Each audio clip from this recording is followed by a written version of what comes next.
Alright, also look, welcome back to the channel, and in today's video, we're going to be talking about our next UFC pay-per-view, UFC 313, and in about a week's time, UFC 313 will be taking place at the T-Mobile Arena in Las Vegas, Nevada, where it will be headlined by the #1 ranked light heavyweight contender in the world, as well as the man boasting a 12-fight winning streak in Magomed Ankalaev, taking on the undisputed light heavyweight champion of the world, Alex Pereira. And in this video, I'm going to be going over as well as giving my thoughts on what a win against Magomed Ankalaev means for Alex Pereira long term. Can a win on March 8th signal a jump to the heavyweight division?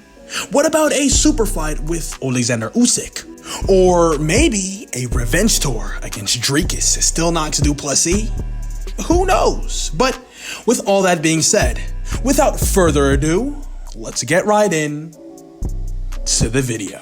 And if you're new to the channel, don't forget to like, comment, subscribe, and share so you can help me reach 2,000 subscribers by May. I'll deeply appreciate you. And make sure you join the official UFC Discord, link in the description. Alright, so look, the wait is finally over, and Alex Pereira is finally taking on his supposed kryptonite, his nightmare matchup, the inbred handling from the land of Daggy Rats himself, Magomed Ankalaev. And look, y'all, this has actually been a long time coming, because it actually kind of started pretty recently with basically the fourth of the MMA community just ridiculing and talking down on Alex Pereira about him doing everything in his power to not take on Magomed Ankalaev. From him only fighting stylistic layups and strikers like a Yuri Prohaska, a Jamal Hill, as well as a Khalil Roundtree Jr., to him flying all the way to Australia to be in the corner of Sean Strickland in preparation for his fight against Dricus du Plessis, all while in the middle of training camp, to him staying in Australia while everything was all said and done to dap up Drake as Drake went on stage for his world tour concert. And so you see, the generalized statement right now about the light heavyweight champ is that at this current time, Alex Pereira isn't 100% fully focused on the task at hand. The task that everyone and their mother are calling the biggest hurdle Pereira must cross in order to reach that upper echelon of light heavyweight supremacy. And that's the extremely well-rounded boogeyman, as well as the supposed Achilles heel to Alex Pereira's world-class offense, Magomed Ankalaev. And look, I totally get it. I totally understand the frustration with that portion of the MMA community. It doesn't necessarily matter how many times you've defended your title or how spectacular your performances are, because that's more of the business side of the sport. What truly defines a champion is beating the absolute best in the division. If you're not consistently facing and defeating the top contenders within your division, then I can't realistically justify ranking you at the tippity top of the pound for pound list. But hold up. If Alex Pereira can manage to go out there and not only knock out, but starch out Magomed Ankalaev on national television for all the world to see, then that right there is an entirely different conversation. Realistically though, a win like that would, without a shadow of a doubt, propel Alex Pereira to the #2 spot on the pound for pound rankings. And depending on how dominant the victory is, you can even make a really strong argument for him snagging that #1 spot.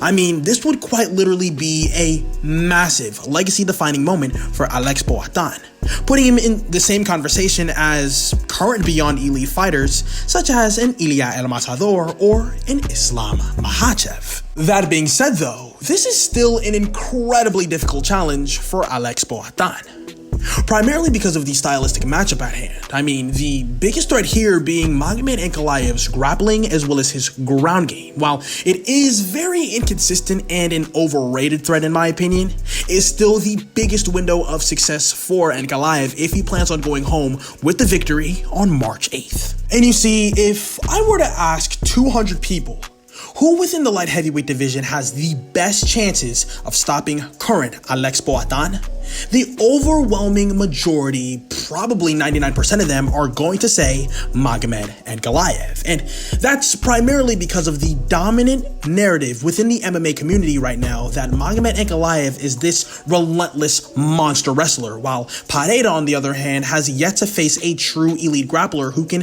expose his supposed weaknesses on the ground. But here's the thing.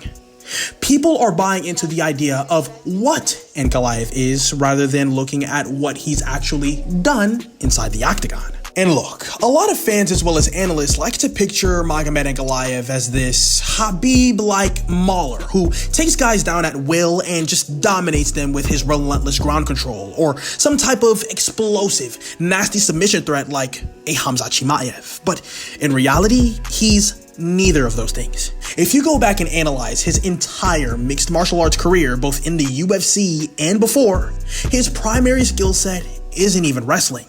It's cardio kickboxing, and Magomed Ankalaev is first and foremost a kickboxer with a fairly mid to decent wrestling game in his back pocket that he only pulls out when absolutely necessary. But hey, let's give him the benefit of the doubt. Let's say Magomed Ankalaev does get Alex Poatan on the ground.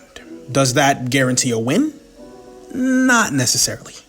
I believe that Alex Poatan, since his initial move up to the light heavyweight division, has made the proper adjustments necessary in order to negate the ground game of someone like a Magomed Ankalaev. And I still don't understand why everyone still acts as if Alex Poatan's just completely helpless on the mat, when he spent an entire round with Jan Blachowicz, a former champion with some solid wrestling, on his back and didn't get finished. And some might argue that Jan Blachowicz isn't an elite submission threat or whatever, which is fair, but here's something that most people still don't realize. Magomed Ankalaev in his entire MMA career has never submitted anyone, neither in the UFC nor in the regional scene has Magomed Ankalaev finished an opponent via submission. In fact, his only ever loss within his professional career has been by submission, a third-round submission loss to Paul Craig back in 2018. That alone should tell you that even if he does get Pereira on the ground, it's far from a guaranteed fight-ending scenario. But look, the truth is, if Alex Poatan goes out there and wins this fight, especially in dominant highlight reel fashion, I'm talking about a Francis Ngannou, Stipe Miocic style brutal flatline stiffen type of finish, it will without a shadow of a doubt be the biggest statement win in all of 2025. It would mean that he's officially cleared out the top contenders at 205, subsequently shutting down the argument that he's never beaten a high-level wrestler, and will further prove that his skill set is a lot more well-rounded than a lot of people are giving him credit for. And at that point, with realistically no one left to challenge him at the light heavyweight division, I see three possible futures for Alex Poatan, with number one being that he goes up to challenge for the 265-pound belt at the heavyweight division. And, with Johnny Turinabol doing everything in his power to not fight his interim champ in Tom Aspinall, I do think that a Alex Poatan super fight isn't entirely out of the question. And as for his second possible scenario, it would be to welcome the middleweight champion for a super fight. Because with this subtle beef he's currently got going on with Dricus Stilnox du Plessis right now, if Dricus can somehow, some way, get past his own nightmare matchup in Khamzat Chimaev, then there is no doubt in my mind that the Dricus versus Pereira super fight wouldn't be the call to make if the latter plays out the way it does. And last but certainly not least, for the third option, and it would be for a crossover boxing match with the WBC undisputed heavyweight champion of the world, Alexander Usyk.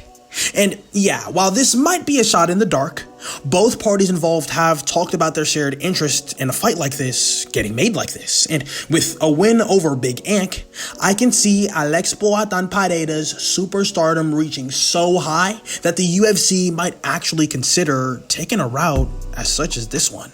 But I don't know. Let me know in the comment section below. What do you guys think of my 3 possible future outcomes for Alex Poatan if he can manage to beat Magomed Ankalaev come March 8th for UFC 313? Which one do you guys pick? A super fight with Dricus Stilnox Duplessis or Hamzat Chimaev? A move up to the heavyweight division in order to face off against Johnny Turinabol Jones? Or a crossover boxing match with Alexander Usyk? Let me know in the comment section below. But that about wraps up the video. Hope you guys enjoyed. Don't forget to like, comment, subscribe, and share. Thank you so much for watching, and I'll see you in the next one. Ciao.